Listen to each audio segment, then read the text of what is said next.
Jemaat Tuhan, semua orang tua, bapak mama, kakak adik dan juga anak-anak, Salam. Salam. Pagi ini dalam pelayanan syukur Natal, gereja melayangkan pelayanan sakramen baptisan kudus bagi 8 orang anak, dan kita merenungkan firman Tuhan di bawah tema memancarkan kasih karunia Allah. Dan karena itu saya memulai renungan pagi ini dengan mempertanyakan 2 hal untuk kita sekalian. Yang pertama, apa itu kasih karunia Allah? Dan yang kedua, kenapa kasih karunia itu harus dipancarkan?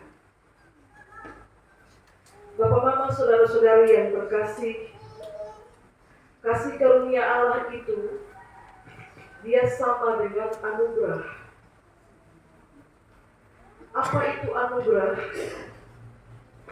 Anugerah itu adalah suatu pemberian kasih yang datangnya dari atas. Atas ini menunjuk pada Allah, pada surga, yang diberikan kepada manusia siapapun tanpa memandang apa jasa-jasa manusia itu. Jadi anugerah itu menjadi kewenangan Allah untuk diberikan kepada siapapun tanpa melihat apa jasa yang sudah orang itu lakukan. Karena itulah kasih karunia itu sama dengan metafora seorang atasan yang memberikan sesuatu kepada bawahannya tanpa melihat apa jasa baik yang sudah bawahannya lakukan. Jadi dia datang dari kemurahan hati tanpa melihat atau memperhitungkan bawahanmu punya jasa baik apa.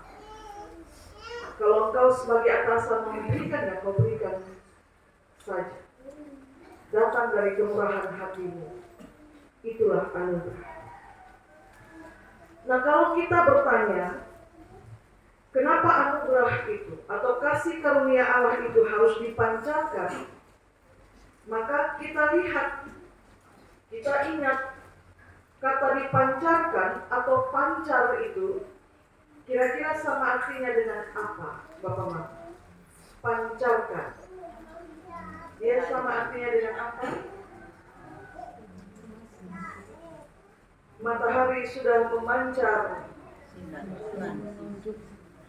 sama dengan terbit, muncul ya, dihadirkan, tidak ditutupi, tidak dihalangi, dimunculkan, diadakan, dikeluarkan, ya, dipancarkan sama dengan hal-hal yang demikian. Kasih karunia Allah harus dipancarkan. Kenapa? Sebab kita manusia, kita tidak punya kewenangan untuk menghalang-halangi apa yang bukan datang dari diri kita. Sekali lagi tadi saya katakan, kasih karunia Allah itu sama dengan anugerah dan dia sumbernya itu dari atas. Manusia tidak punya kuasa atau kewenangan untuk menghalang-halangi apa yang bukan datang dari dirinya. Anugerah itu datang dari Tuhan, dari Allah Bapa di surga, diberikan kepada manusia, maka manusia bukan pemberi. Manusia itu penerima. Kita penerima kasih karunia Allah yang kita terima karena kemurahannya. Nah, sebagai penerima, maka tugas manusia adalah membiarkan atau jangan menghalang-halangi. Lepaskan saja, hadirkan saja pancaran kasih karunia Allah itu bagi dunia dan bagi sesama. Dia tidak boleh menghalangi pancaran kasih karunia Allah untuk terpancar bagi dunia dan sesama. Karena Allah punya hak untuk memberikan kepada siapa yang dikehendaki. Itu demikian dia penjawaban untuk dua pertanyaan tadi, Bapak Mama. Sehingga kalau Yesus Kristus itu kita sebut sebagai kasih karunia Allah, atau bacaan kita sebut dia sebagai kasih karunia Allah Bapa bagi dunia yang berdosa ini, maka siapakah di antara manusia yang dapat menghalangi pancaran kasih Allah itu untuk ada atau muncul bagi dunia yang berdosa? Bapak Mama, saya ajak kita untuk ingat sebentar kisah Raja Herodes dan orang Majus, para Majus. Herodes, dia berpura-pura kepada orang-orang Majus bahwa dia juga mau pergi menyembah raja yang baru lahir itu. Sebab para Majus datang kepadanya dan bertanya, mereka sudah melihat bintang itu. Jadi dia bilang, pergi, kalau kamu temukan dia, kembalilah kepadaku, sampaikan dia ada di mana, karena aku juga mau pergi untuk menyembah dia. Tapi yang terjadi setelah para Majus berjumpa dengan raja yang baru lahir itu, mereka kembali ke negerinya.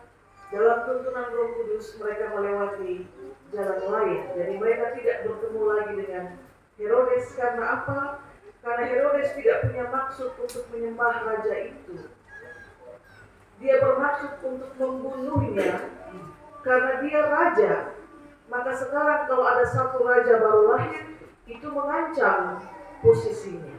Tidak boleh ada dua matahari. Karena itu dia berpura-pura demikian. Dia bukan mau menyembah, tapi dia mau membunuh bayi. Tidak ada satu manusia pun yang dapat menghalangi pancaran kasih karunia Allah kalau Allah sudah berkehendak untuk menerbitkannya bagi dunia. Dan saudara-saudara yang terkasih, kalau saudara sudah menerima pancaran kasih karunia Allah, maka perhatikan bacaan kita pada ayat yang ke-12. Di situ tertulis begini, tinggalkanlah kefasikan, tinggalkanlah keinginan-keinginan duniawi, hiduplah bijaksana, adil, dan beribadah. Jadi saya ulang Bapak Mama, kita semua kan dapat itu pancaran, kita dapat itu kasih karunia, kita bertugas kita pancarkan kembali, tidak boleh menghalang-halangi. Nah, dalam tugas memancarkan itu, dikasih nasihat kepada kita, tinggalkanlah kefasikan, tinggalkan keinginan-keinginan duniawi, lalu hiduplah bijaksana, hiduplah adil, dan beribadah. Tinggalkan kefasikan itu kira-kira apa maksudnya Bapak Mama? Atau contohnya bagaimana? Kefasikan. Tinggalkan kefasikan. Fasik, bertentangan dengan kehendak Allah, atau jauh berbeda dari apa yang Tuhan kehendaki. Kalau sudah terima pancaran itu, firman Tuhan bilang tinggalkan kefasikan. Kalau sudah terima pancaran itu, tinggalkan keinginan-keinginan duniawi. Keinginan duniawi misalnya apa Bapak Mama? Keinginan duniawi misalnya apa tadi? Mabuk. Itu keinginan ya? Atau kebutuhan? Bapak-bapak, mabuk itu keinginan atau kebutuhan? Keinginan. Nah, beberapa orang menyebutnya kebutuhan. Itu keinginan. Ya, itu keinginan. Apalagi keinginan duniawi Bapak Mama. Hal yang paling sederhana itu nampak di hari-hari Minggu Bapak Mama. Nampak sekali. Keinginan untuk tidur, ya, untuk terus ada dalam aktivitas karena itu tanggal merah, itu keinginan. Tetapi ada bagian yang telah Tuhan tetapkan kepadamu untuk engkau mengingat dan menguduskan hari Sabat. Jadi keinginanmu adalah untuk terus menikmati apa yang kau kehendaki. Tapi bagian kecil dari waktumu 24 jam itu 1,5 sampai 2 jam Tuhan minta untuk datang bersekutu. Sudah terima pancaran itu, dia bilang tinggalkan keinginan duniawi. Karena itu saya bilang, kalau semua orang berkewajiban atau menyadari bahwa dia berkewajiban untuk memancarkan kasih karunia, kebaktian minggu kita itu tidak hanya 2 kali. Itu bisa sampai 3-4 kali. Karena begitu banyak ukuran yang kita lihat di malam Natal maupun saat hari Natal. Bapak, Mama, Saudara-saudari, hiduplah bijaksana, lalu hidup adil, dan hiduplah beribadah. Kefasikan dan keinginan duniawi itu, dia menghalangi pancaran kasih karunia Allah. Tapi kalau saudara-saudari dan saya kita hidup bijaksana, adil dan beribadah, kita sedang memancarkan kasih karunia Allah yang ada pada kita. Karena itulah, wahai para orang tua dan juga saksi,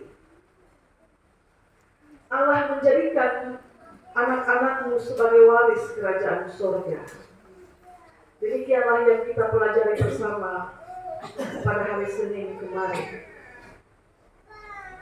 Dan supaya hak waris itu sah, maka kepada mereka mesti diberi tanda, mesti diberikan meterai, dan meterai itu melalui sakramen baptisan kudus.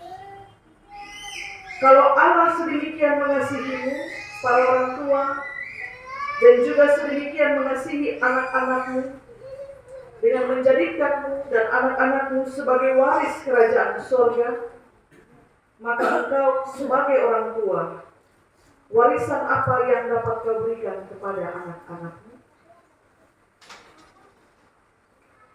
Kata firman Tuhan begini, kumpulkanlah bagimu hartamu yang di surga. Kenapa? Karena di bumi ngengat dan karat merusaknya, dan pencuri akan masuk, membongkar dan mengambilnya.